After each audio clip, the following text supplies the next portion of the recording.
All right, unshielded, twisted, pair, Ethernet. What is this?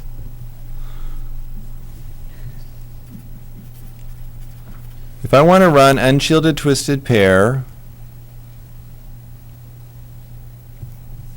I have a few choices. The lowest choice, we'll go with 10 base T. And I'll tell you what the 10, the base, and the T mean later. If I want to run 10 base T, well, I'll tell you what that means. The 10 right there means 10 megabits per second. All right? The T means twisted pair. I'll tell you base in a minute. How about that? At 10 base T, you can get 10 megabits per second. I have 100 total meters, and I can use what's called Cat3 cable. And that was the cable I was showing you around that had fewer twists and it was thinner.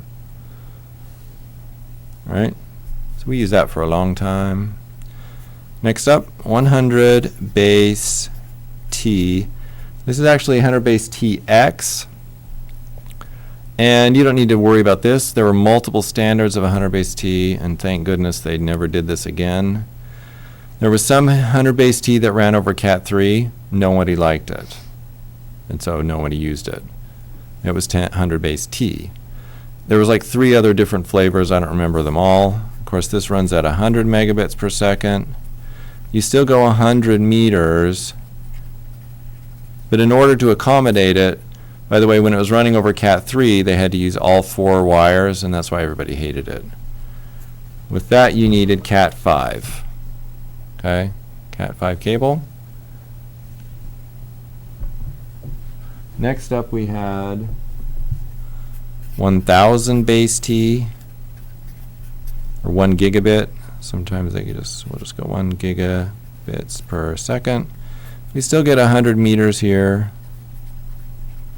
But now we need Cat5, but it has to be, I'll just say perfect. Okay? You could run Gigabit Ethernet over Cat5, but it had to be perfectly wired. Like that was, remember our half-inch rules? It had to be, every end had to be wired correctly. You couldn't have kinks in your wires, anything. Or, you know, you just wouldn't get it to work right. There is now a 10 gigabit base T, in case you guys want to get it. It'll run 10 gigabits per second. They managed to get 100 meters out of it, but that has to run on Cat6, and you've never seen that. I've actually never seen it, but it's out there. This is the stuff that preserves the twists. I think it's Cat7 has that they put shielding on. But in case you want to make your stuff future-proof, okay? So my comments here, the basic idea is 10 base T had really long bits, and so you could run it over kind of crappy cables. As we upgraded, you need a better cable, and you had to do it right. Is basically how it goes. Most people did, by the way, at Gigabit Ethernet, you would run Cat5e. So that's mostly what you buy now is Cat5e. That's fun. Fiber. There's not a lot to say here. 10 base. They call this FL. There's lots of standards of that one. This would go, I'm not going to write that. This would go 2 kilometers. That was fun. And it used 62.5 nanometer cores. So this is how big your core is. You guys remember the multi-mode stuff? It's multi-mode and it had that size of a core. If you wanted 100 base, and again, these are a bunch of different things. There's 100 base SX, which was 100 megabits per second, 550 meters over the same kind of fiber, right? So I told you about fiber being kind of future-proof. So here, you could run it at 10 times the amount of speed, but you only got a quarter of the distance. We good here? You know, the signal kind of breaks down. It's just hard to tell one bit from another. Gigabit, the popular ones.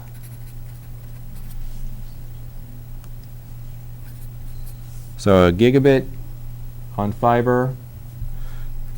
And I'm just noting there's a whole bunch of these. Some of them run on 62.5 also. I'm just giving you this. If you want to go the same distance with a gigabit versus 100, you're going to have to get a better grade of fiber. So this is a smaller core. Should I put this core? This is in nanometers, I don't care. NM.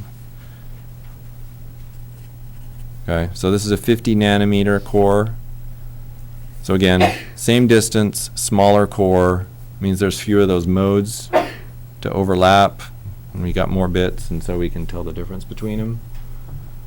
And then finally, this one's a fun one. So there's a 10 gigabit base. What's this one? SX. This one, if you want to run on a 50 nanometer core, you can only get 52 meters. Okay? So that's a fun one, right? To go 10 times the bit rate using the same kind of cable, you only get basically a tenth or less than a tenth of the distance. But this is okay for people. I mean, if you think about constant Hall, 52 meters might be enough to make it up the stairs to reach this thing. You guys seeing that? So you might be okay and just go ahead and put that in your existing plant. But if you want to do the fancy stuff, LR means long range. If you want to go long range, you can actually go 10 kilometers at a 10 gigabit speed, but here you're going to have to use single mode. I don't remember the core size on that, and I don't have it written down, but it's a lot less than 50 nanometers. It's really tiny. But that is awesome. Come on, look at that. So you go from multi-mode to single mode is the difference between 52 meters and 10 kilometers. That is so cool. So that's fiber. And I know you guys want to hear this stuff too. So let's talk about wireless. I'll do it on this side. So this is your 802.11 stuff.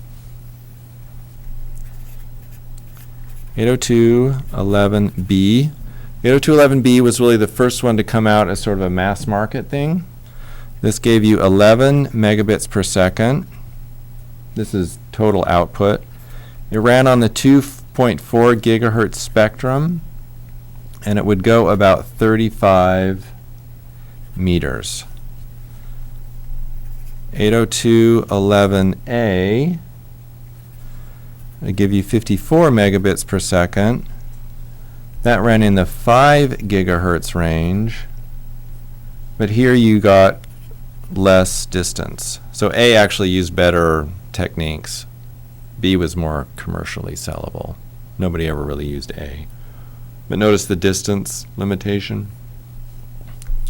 802.11g also did 54 megabits per second. It ended up being backward compatible, or at least used the same frequencies as 802.11b. And that with the higher bit rate, oh, they actually increased the distance. They got a better error correction thing. That would go about 38 meters. And I'm going to stop at 802.11n because 802.11ac isn't a lot different. You get, this is just up to 600 megabits per second. And it runs at both 2.4 and 5 gigahertz. And the distance depends a lot here. If you're using 2.4, you can actually go a long way. But at 5 gigahertz, you didn't get to go that far. This, by the way, uses multiple antennas. And we aren't going to discuss that. You guys ever seen that when you buy your laptop, it'll say like I have 2 antennas or 3 antennas? No. Your access point will say the same thing. All right, so that's wireless. So here, I mean, we kind of understand this, right? The lower frequencies propagate better, so we get the longer distances here, and we're all excited by that. Okay. Ethernet access lines. Oops, lines. Most are still 100 base T X, okay, because it is fast enough.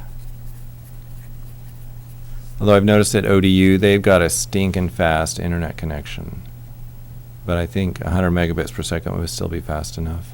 It's kind of spooky to go, like you go to YouTube, and literally before it starts playing, you have downloaded the whole little YouTube clip. You know, it's a couple minutes long. It's kind of spooky. When I'm in my office, it's really spooky. It's fast. It's fast. It's kind of spooky. All right, so most people do 100 base T, and then it's gigabit or 10 gig trunk lines. So you can still get, or you can get 40 gig. That's going to cost you a lot of money. 100 gig is what they call, you guys have heard of the bleeding edge. So 40 gig, you can get it. It works really reliably, but you got to pay for it. 100 gig, you're going to pay a lot for it, and then it might not work that reliably. You okay with bleeding edge here? So that's the bleeding edge of what's going on.